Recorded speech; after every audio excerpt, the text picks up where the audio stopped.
What's happening around the world? And what's happening here at home? Hello there, you're watching Primetime News here on Newsfirst. For the Newsfirst team, I'm Naveksha Gunasekar. And I'm Sandra Ferdinando. Let's take a look at your headlines for tonight.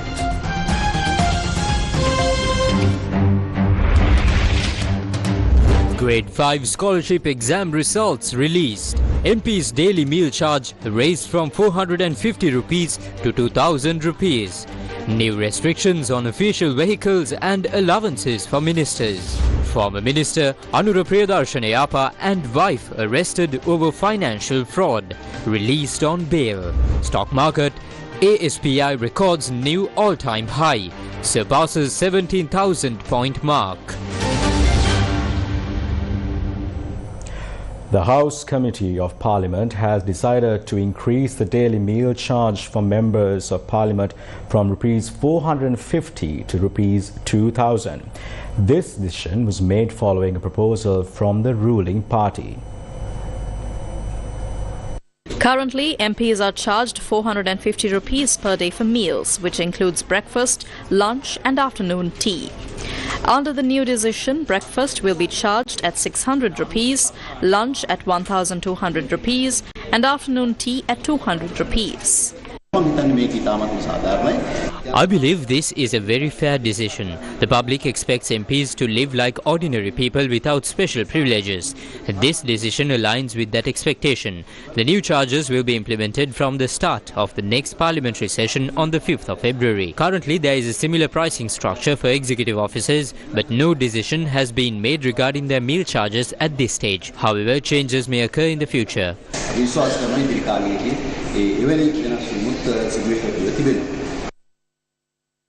The Secretary to the President has issued a circular to all ministry secretaries outlining new restrictions on the privileges of Cabinet and Deputy Ministers. According to the circular, Cabinet and Deputy Ministers are now limited to 2 official vehicles. If additional vehicles are used from other state institutions or rented, the responsibility falls on the respective ministry secretary. The maximum monthly fuel allowance is set at 900 litres. The maximum monthly allowance for office, residential and mobile phone expenses is 30,000 rupees. The maximum number of support staff for a cabinet minister is 15. The maximum number of support staff for a deputy minister is 12. Family members or close relatives cannot be appointed to the position of private secretary, coordinating secretary, media secretary or public relations secretary. During today's parliamentary session, MP D.V. Chanaka of the Sri Lanka Podujana Peramuna criticised the recently issued circular limiting the privileges of cabinet and deputy ministers. However, the ruling party countered his claim, stating that the points raised by the MP were baseless. They say that even in the premises that belong to the parliament, the security personnel of Mahinda Rajapaksa are present. When I arrived, I saw that Prime Minister Harini Amarasuriya's team has been occupying the Savasti for 3 months. Previously, a cabinet minister had 8 vehicles and a state minister had 7. There were 414 vehicles allocated for 19 cabinet ministers and 28 deputy ministers. The previous government had 426 vehicles for 58 ministers, while this government has 414 for 49 ministers. The number of phones has increased. Previously, bills were paid for 3 phones, but now it has been decided to pay for 15 phones. I didn't even take 3 phones. The overtime payment was for 150 hours. Now it has been increased to 180 hours. Previously, fuel was allocated for V8 vehicles with 500 litres per vehicle. Now, a deputy minister can use 1 vehicle and get 900 litres of fuel. They can use a cab and get fuel for 2 V8s. They said, we gave 1 vehicle, but the circular allows 3 vehicles for a deputy minister. I am bringing all this to the Hansard today. The government that came to reduce privileges has doubled them compared to the previous government. In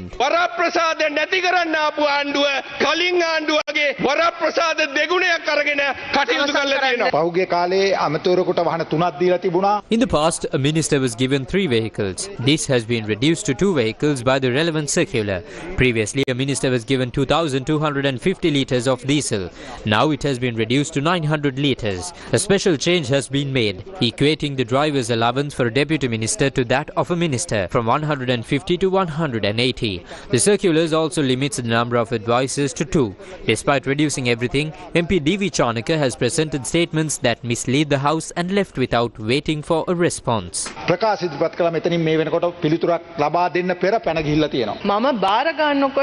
When I took over, the previous Prime Ministers used the Savasti for their security. After I came, we systematically reduced it, and now only 50 remain, who will leave by this weekend. Thank you very much. But this morning, it was still your security team. I take full responsibility for the privileges mentioned in the circular. Any deputy or minister here can debate this in the media. The privileges allocated to ministers and deputies are more than those used by the previous government.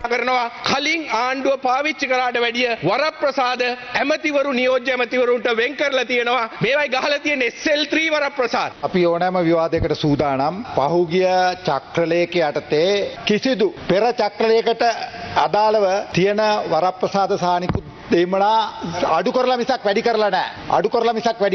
ඩී.වී. Chanaka මන්ත්‍රීතුමා ඔබේ දේශපාලන නායකයා සහ ගුරුවරයා ආරක්ෂකයා. MP D.V. Chanaka, we understand your need to stand up for your political leader and mentor, but there is an attempt to create a false narrative using these points. Don't tell stories, MP. Your argument must have some validity. You argue that our government has not reduced expenses, but that is incorrect. That is all I have to say. Please do not distort your facts for your argument. ඒ තර්කය වෙනුවෙන් කරුණු distort කරන්න එපා කියලා මම ඉතාමත්ම කාරුණිකව ඉල්ලා සිටිනවා. 2024 වෙනකන් තිබිච්ච චක්‍රලේඛනයක් අපේ ආණ්ඩුව වෙනස් කරා. Our government changed the circular that was in place until 2024. We didn't just change it. We did it systematically. We reduced the number of vehicles for ministers from 3 to 2. We did this for the people. Previously, a minister had 600 litres of fuel per vehicle, totaling 1,800 litres for 3 vehicles. Now, with 2 vehicles, it is 1,200 litres. Our ministers use only 1 vehicle, so we limited it to 900 litres. We also eliminated the additional phones. Ministers had phones for official and residential use. We cancelled these and provided only 2 official phones. We reduced the expenses for the people. The previous circular allowed 16 phones for the staff of ministers and deputies. We have limited the necessary facilities for the staff. We are working for the people and we will answer any questions in due time. අර ජනතාවත් එක්ක වැඩ කරන එක වෙනුවට දැන් හොයන්න නැති වුනහම හොයන දේවල්. හැබැයි අපි දැන් හොයන්න පටන් අරන් තියෙන දේවල් තව ටික දවසක් යනකොට චානකලට උත්තර දෙන්න වෙනවා. Former Minister Anura Priyadarshana Yapa and 3 other suspects were released on bail today. Colombo Additional Magistrate Harshana Kakunawala issued the order when they were produced before him for charges over the misuse of funds of the Ceylon Petroleum Corporation. Former Minister Anura Priyadarshana Yapa, his wife Dr. Dhammika Shirani Sumanaratna, who functioned as his personal secretary, former chairman of the Ceylon Petroleum Corporation S. Amarasekhara, and the former coordinating secretary of the former minister Anura Senemiratna were released on bail today after they were produced before the Colombo Additional Magistrate Harshana Kakunawala. The suspects were released on 2 sureties of 2.5 million rupees. The Additional Magistrate also issued an overseas travel ban and ordered the suspects to appear before the Financial Crimes Division of the Criminal Investigations Department on the last Sunday of every month. The investigating officers informed court that a sum of 6,146,110 rupees for dry rations purchased from Satosa based on a letter that was sent out by the wife of the former minister during his tenure as the Minister of Petroleum had been paid using the funds of the Ceylon Petroleum Corporation. The incident had taken place during the latter part of 2014. President's Counsel Kalinga Indathissa, Nalinda Indathissa and Shavindra Fernando, along with attorney Chandima Veerakodi, appearing for the suspects, pointed out that this investigation was carried out by the Police Financial Crimes Investigation Division based on a complaint filed at the Anti-Corruption Committee during the tenure of the Government of Good Governance. They also pointed out that the investigation reports were sent for the Attorney General's advice on the 5th of May 2015 and their clients were arrested based on advice said to have been given by the Attorney General 10 years later. The council went on to note that this was a malicious act done for political revenge. The council further pointed out that if action is to be filed against his clients under the Public Property Act, a certificate from an assistant superintendent of police or a higher official is required. They informed the court that in this matter what has been filed in court is the preliminary report and a further report, and added that no such certificate from an ASP or higher-ranking officer had been filed. The counsel for the defendants pointed out that against such a backdrop, legal action cannot be taken against their clients. The additional magistrate questioned the investigating officers if the suspects were named when facts were first reported to the magistrate. The investigating officers informed the court that at the time they had sought the advice of the Attorney General on the matter and that the names of the suspects had not been reported to court. The additional magistrate responded saying that it is unacceptable that advice from the Attorney General had not been sent for a period of 10 years and that the names of the suspects have not been revealed during that time period. The additional magistrate stressed that the law of the land is common to all and that the Attorney General always represents the government, and added that the duties of the Attorney General do not change when governments change.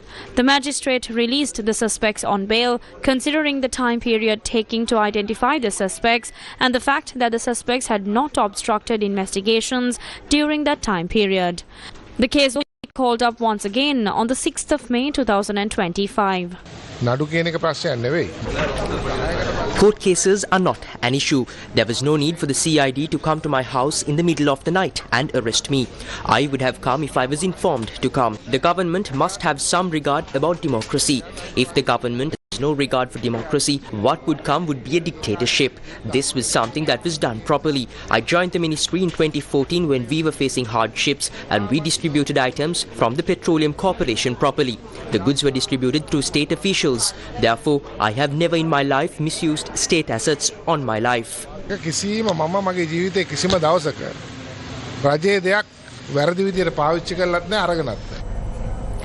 In the heart of Hambantota, the dreams of a community hang in the balance.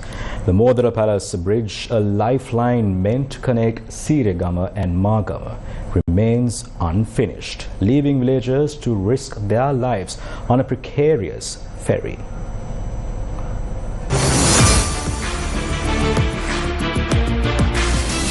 What happened to the village?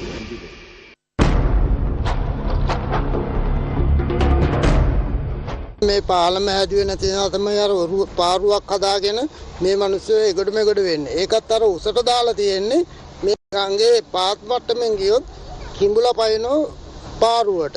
මහ ජනතාවගේ ජීවිත පවා මේ අහිමි වෙන්න පුළුවන් මේ පාලම තාදුරටත් මේ තත්ත්වෙන් පැවතුණා. What happened to the Modara Palace Bridge connecting Sirasa and Magama in Hambantota?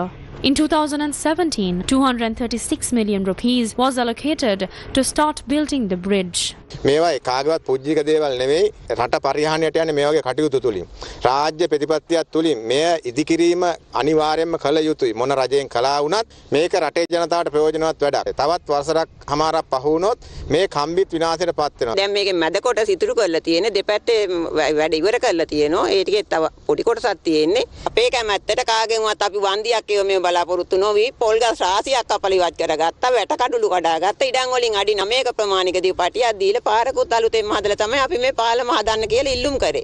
මැද කොටසට ආйти බීම් ටික නු කොටසක් මේ අපේ ගමේ ගෙනත් තියලා තියෙනවා. අපි කියන්නේ බොහොම කාරුණිකව මේ බීම් ටික හරි අපිට තියලා දෙන්න කියලා. How many people have been elected from Hambantota? How many powerful people live in Hambantota? Yet, look at how this small project couldn't be completed. If you plan to visit the village again, it would be good to ensure the bridge is built.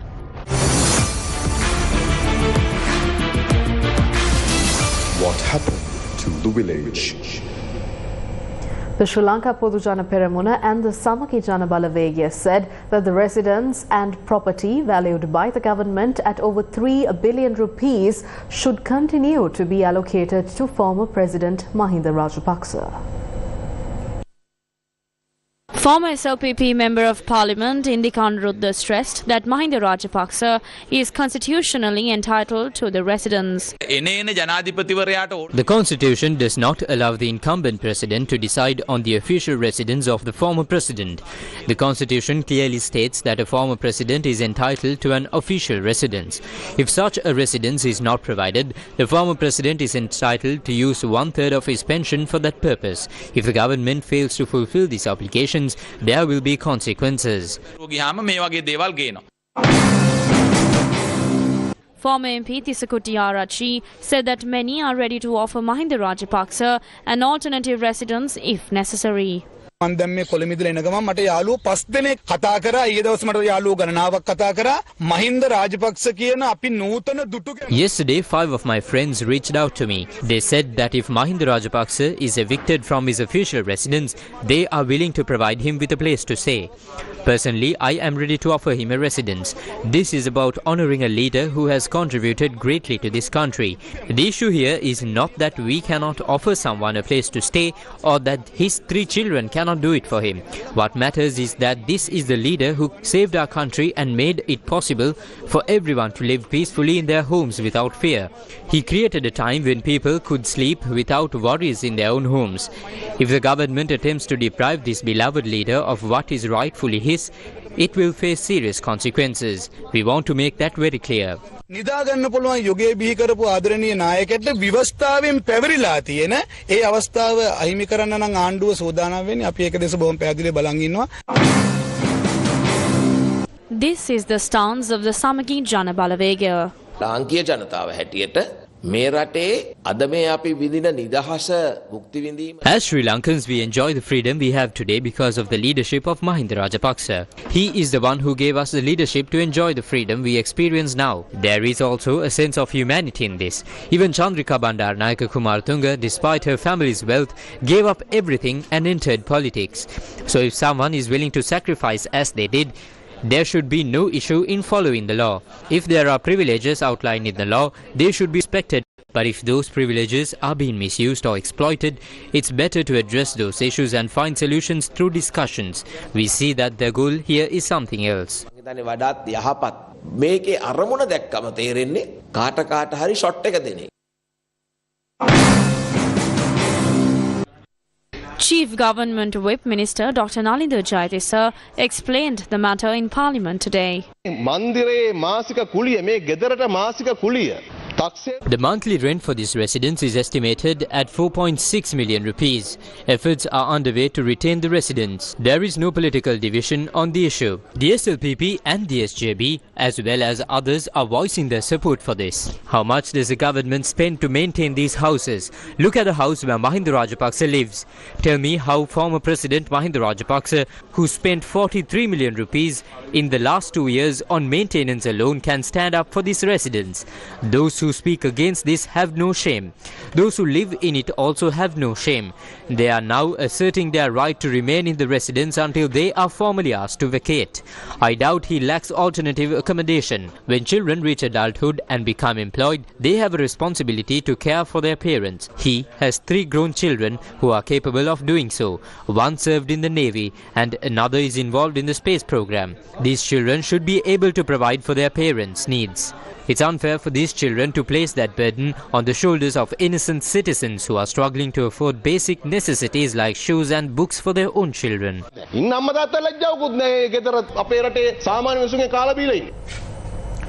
Have you ever wondered what it's like to live in a city where your home is shared with multiple families, where the slightest rain floods your streets and where the stench of garbage is a constant companion?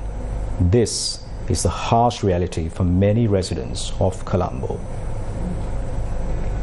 No one understands the housing crisis better than the people of Colombo. In Timbirigasaya, families are crammed into tiny flats with 2 or 3 families sharing a single home. Today, as the Gamadha team went door to door, residents shared their struggles. අපිට තියෙන ගෙවල් ප්‍රශ්න. පවුල් දෙක තුනක් ඉන්නවා අපේ ගෙදර. හම්බෙන්නේ ෆ්ලැට් දෙකයි. එතකොට එක පවුලකට ගෙවල් නැහැ. The drainage systems in front of these homes are clogged. causing flooding even with the slightest rain, making life unbearable. Amidst this, dengue fever is also on the rise. My මදුරුවතිකයි මේ toilet ගලී මේ කාන්වල හැටි පේනවනේ නගර සභාවෙන් එන්නේ නැහැ සුද්ධ කරන්න.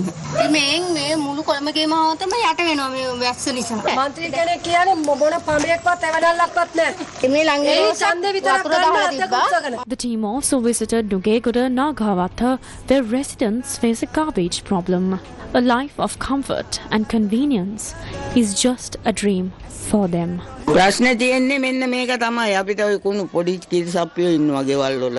ඉතින් ලෙඩ ළමයි පිටිනේ ළමයි සෙල්ලම් කරනවා. කුණු ගෙනල්ලා බාපු ගමන් ගන්ධ සාරේ ඉන්න බෑ. නගර සභාවේ කුණු බාන එක නවත්තන්න ඕනේ අපිට. මාර ගඳක් එන්නේ මේ පොඩි ළමයි එනවා. බුදුම මාර ගඳක් තියෙන්නේ. පොඩ කරන එක ඇතුළට ගිහලා පොඩ බලන්න.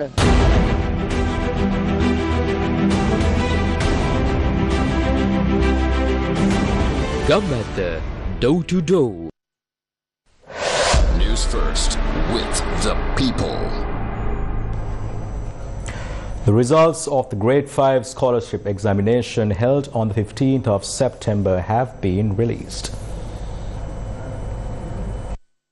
The Department of Examinations announced that the Grade 5 scholarship examination results can be accessed via the websites www.doenets.lk or www.results.exams.gov.lk. School principals can download the examination results records for their schools starting tomorrow using the provided usernames and passwords. A total of 323,900 candidates sat for the recent scholarship examination. Out of these, 51,244 students scored above the cut-off marks. The examination results were delayed due to Supreme Court petition regarding the alleged leakage of several questions from the first paper before the exam. The Supreme Court ordered the Department of Examinations to release the results based on the recommendations of a special committee appointed to investigate the incident. MP Chamara Sampath Dasanayake alleged that despite the government's statement that vehicles are not provided to ministers, many continue to use them. Prime Minister Dr. Harini Amarasuriya responded to the allegations today. Range Rover Madivela ගෙවල් අස්සේ තියෙනවා cab. There is a Range Rover parked in a garage in Madivela. A minister drives a Range Rover. Range Rovers are more expensive than a V8. His name is Minister Wasantha Samarasinghe. This went viral on social media. PH-1208. This vehicle is registered under the Secretary of the Ministry of Tourism. This is a minister's vehicle, but they prefer to remain anonymous. They are off-roading in Poonagal Estate. I did not personally take these pictures at Poonagal Estate. However, this is not a good look for the government.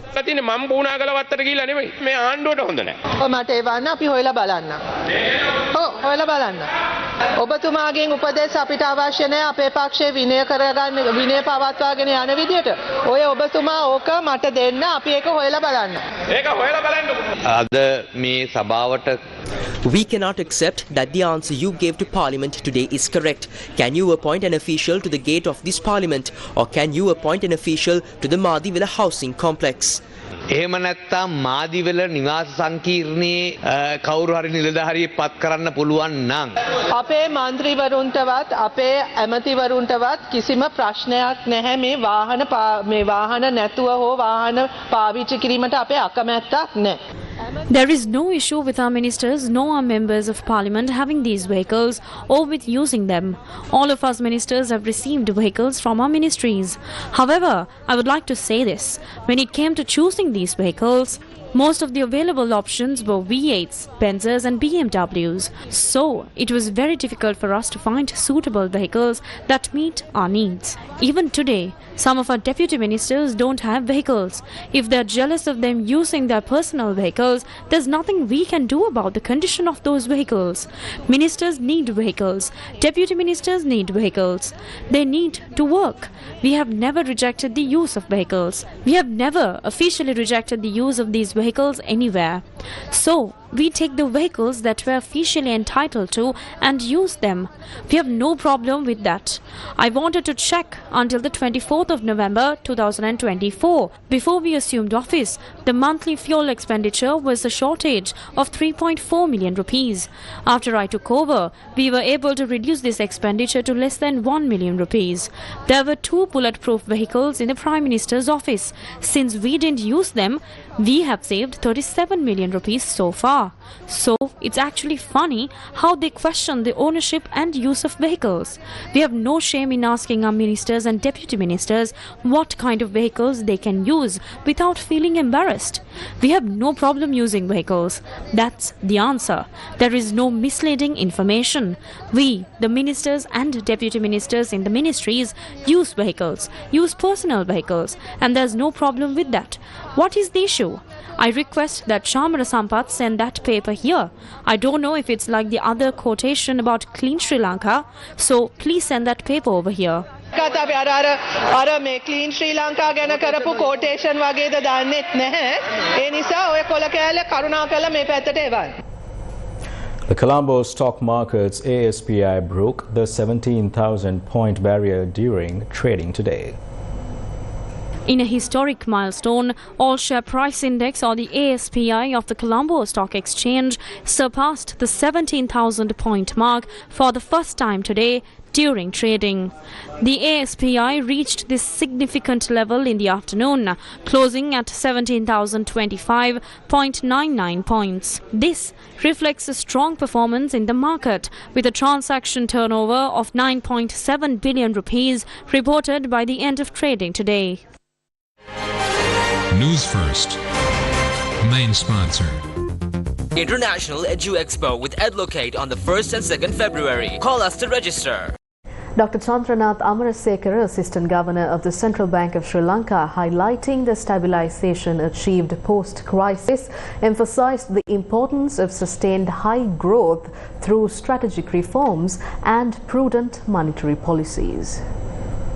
Sri Lanka is right now recovering from its deepest economic crisis, and we have been able to stabilize the economy to a great extent, and we think that it is time for Sri Lanka to increase its focus on strategies to achieve sustained high growth. From the central bank side, with inflation under control, monetary policy has been eased, facilitating the recovery process. So essentially the message here is that from the central bank side, we are, given inflation is low, we are supporting growth through monetary policy at the moment. Interest rates, which were quite high, which had to be hiked during the crisis, have been brought down. From our growth odyssey and the recent crisis, we have learnt our lessons again and again. Artificial monetary and fiscal stimulus to boost growth cannot be made available, hopefully will not be made available. And growth must come from reforms to improve productivity, efficiency and competitiveness, and governance reforms as well. The IMF expected 2% growth for 2024. We expected 3% growth, but the actual growth is very likely to be around 5% last year. So recovering from a crisis, projections are challenging amidst considerable risks to the macroeconomic outlook. Globally, there are several uncertainties. We are not sure of the global monetary policy direction. Energy prices, commodity prices are very volatile, and the geopolitical developments or economic fragmentation may not be in our favor. Domestically, there are several near-term challenges as well as longer-term challenges: climate change, unpredictable weather patterns, brain drain, scarring effects of the pandemic, and any derailment of policy reforms all add up to the risks that we have. Again, recovering from a crisis, estimating Sri Lanka's growth potential is not straightforward. The economic potential is affected by a multitude of factors, and any estimate of the potential is subject to considerable uncertainty, as those estimates would be based on unobserved quantities and on various economic models. Dr. Hans Vijay Surya, Chief Advisor to the President on Digital Economy, emphasized the critical importance of data governance in the context of Sri Lanka's digital transformation. He highlighted the role of the Data Protection Authority and the need for a robust strategy to manage data effectively. Whether the data governance is uniform, obviously not.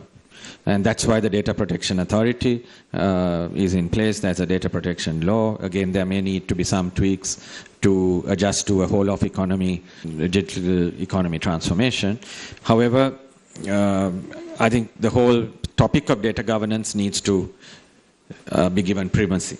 It has to be given priority and serious strategy and plan in order to implement. That would, within the confines of such a legislation, I think there's possibility that on anonymized basis, on redacted basis, data can be used through something like the National Data Exchange with consent, with constraints to build a national data resource which could be used for effective AI. The countries that are getting ahead on AI right now have lower cost or subsidized energy.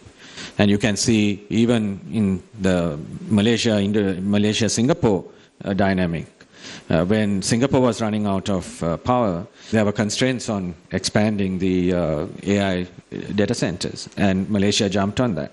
With subsidized energy, with lower cost energy, you can see a shift of a lot of the majors in AI towards Malaysia. I think we have enough to really drive innovation, especially when it's machine-centric innovation such as AI, where you don't need thousands or tens of thousands of people. It is the right resource. But as always, when talking about capacity development and establishing capacity, there is the chicken and egg problem of why would somebody invest in education if there is no job at the end of it? And nobody creates a job because there are no people. And this chicken and egg cycle is something which is one of the big challenges that we, from a capacity building point of view, the team is already thinking about. The 18th International Conference on Pali and Buddhist Studies was held in Colombo today. The conference was hosted by the Department of Pali and Buddhist Studies of the University of Sri Jayawardhanapura.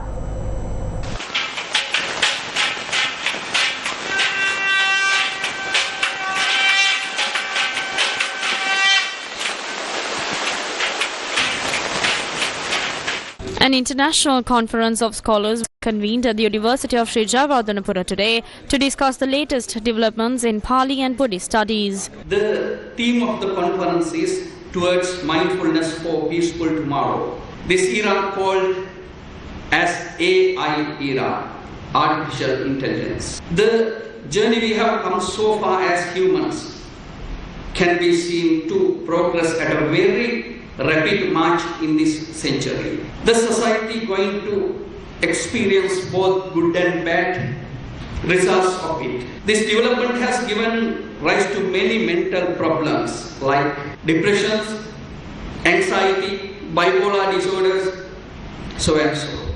However, whether we like or not, we can't stop this technological revolution. AI technology will take over the entire world in the future. If so, we must prepare the society to face that challenge mindfully. The time of calligraphy is over. The typewriter now has become an equipment of the museum. Now, desktop has become a laptop, and laptop also has become a palm top. Typing, hand typing became voice typing. One day it will become mind typing. Rapidly, the world and technology is changing and improving. So, the human brain one day will become a computer chip, and it will be connected into the cloud. That is the challenge what we are facing in this current era, this century.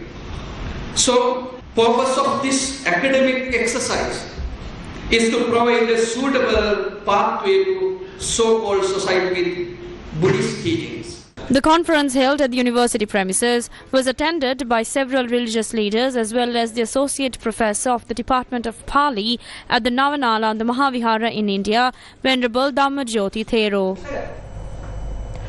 Japanese Ambassador Akio Isamata visited Galvihara in Polonnaruwa to witness the establishment of a new innovation. Japanese Ambassador Akio Isamata visited Galvihara in Polonnaruwa to observe Aquamink, a self-treatment type flush bio-toilet. This innovative facility, installed under the JICA Small and Medium-Sized Enterprises Finance Promotion Project, aims to enhance local water quality and promote tourism by utilizing a recirculating toilet system that does not release treated water. The bio-toilet facilities, which can be installed without basic infrastructure such as water supply and electricity, operate without discharging treated water into rivers, thereby enabling the recycling and reuse of water. This initiative significantly contributes to the protection of the environment surrounding the historic cultural heritage sites by improving the quality of treated water. The opening of the 26th ASEAN Regional Forum, Heads of Defence Universities, Colleges and Institutions meeting is taking place in Colombo.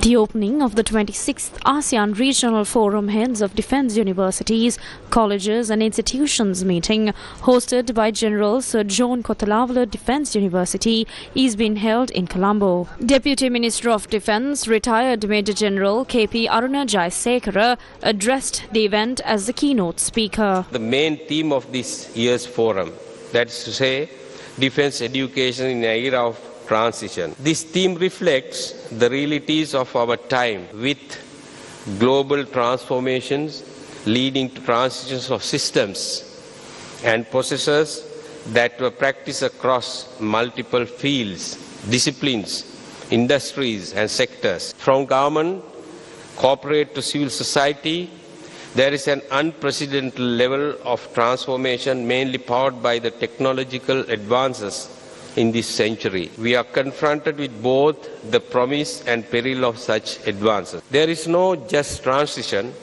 but competition and geopolitically challenging global security environment, where militaries and defense sector, especially the management of the defense sector, are constantly challenged to maintain next level preparedness and to be the guardian of peace and stability. The event has been taking place since the 22nd of January and will conclude on the 25th of January. Cambodian National Defence University, Cambodia.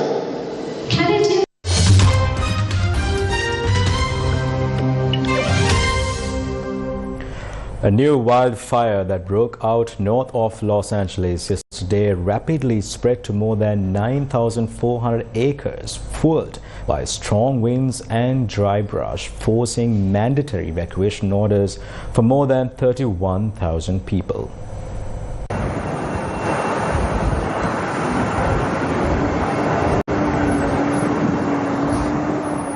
The Hughes fire, about 50 miles north of Los Angeles, further taxed firefighters in the region who have managed to bring two major fires in the metropolitan area largely under control. In just a few hours yesterday, the new fire grew to two-thirds of the size of the Eaton fire, one of the two monster conflagrations that have ravaged the Los Angeles area. Officials warned people around the area that they have faced immediate threat to life, while much of Southern California remained under a red flag warning for extreme fire risk due to strong, dry winds. Los Angeles County Sheriff Robert Luna told a press conference that some 31,000 people were under mandatory evacuation orders and another 23,000 face evacuation warnings. The Angeles National Forest said its entire 700,000-acre park in San Gabriel Mountains was closed to visitors. The California Department of Forestry and Fire Protection said that as a result of the red flag warning, some 1,100 firefighters were deployed around Southern California in anticipation of fast-moving fires. More than 4,000 firefighters were working on the Hughes fire. since the fires broke out on the 7th of January. They have burned an area nearly the size of Washington, D.C., killed 28 people and damaged or destroyed nearly 16,000 structures. According to Los Angeles County officials, at one point, 180,000 people were under evacuation orders. Private forecaster AccuWeather projects damage and economic losses at more than $250 billion.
According to an internal government memo, up to 10,000 troops could actually be deployed to the southern border as part of Donald Trump's immigration crackdown. The U.S. president has already ordered 1,500 troops to the border to install barriers. However, they won't be involved in law or enforcement. The memo also says that U.S. Department of Defense bases may be used as holding facilities for migrants waiting to be departed. The Customs and Border Protection memo dated 21st of January, one day after Trump's inauguration, shows a plan to dispatch 10,000 soldiers to help the agency. The initial boost of 1,500 troops to be sent to San Diego in California and El Paso in Texas will join the 2,500 soldiers already stationed at the border. This military deployment, along with aircraft support, have been ordered as a part of a crackdown on, quote-unquote, illegal aliens. Several hundred troops were expected to arrive soon, where they will be engaged in tasks such as placement of physical barriers and other border missions. According to officials of the Trump administration, they will not be tasked with law enforcement. One senior defense official, speaking on condition of anonymity, said, quote-unquote, "This is just the start." A separate military official said troops have not yet been asked to house immigrants at military bases, something that Trump aides have suggested could be coming.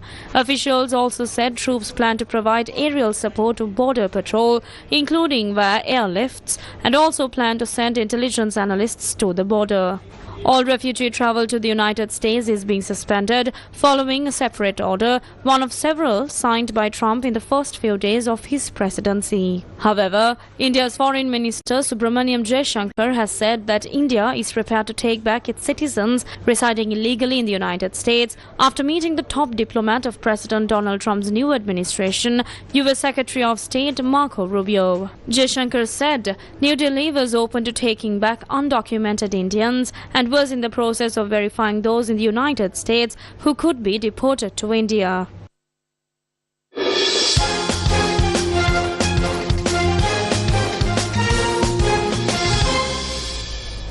The final day of the group stage of the ICC Women's Under-19 World Cup 2025 concluded today.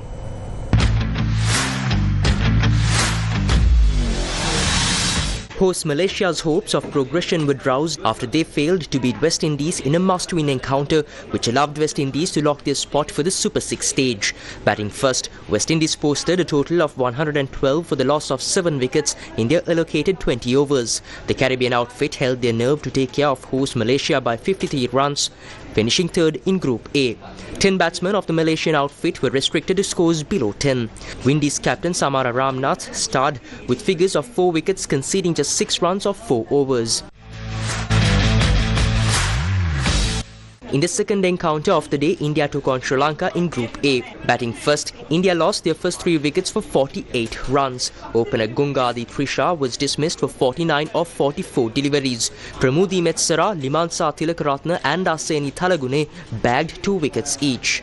At the end of 20 overs, India posted a total of 118 for the loss of 9 wickets. In reply, Sri Lanka lost their first 5 wickets cheaply for just 12 runs. Shabnam Shakil, Vijay Joshita and Parunika Sisodia grabbed 2 wickets each. Despite the loss, Sri Lanka qualified to the Super 6 stage with 2 wins in 3 games.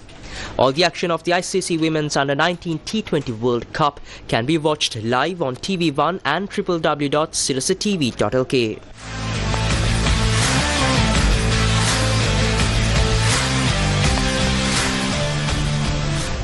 And with that, we wrap up news for tonight. Thank you for watching. Good night.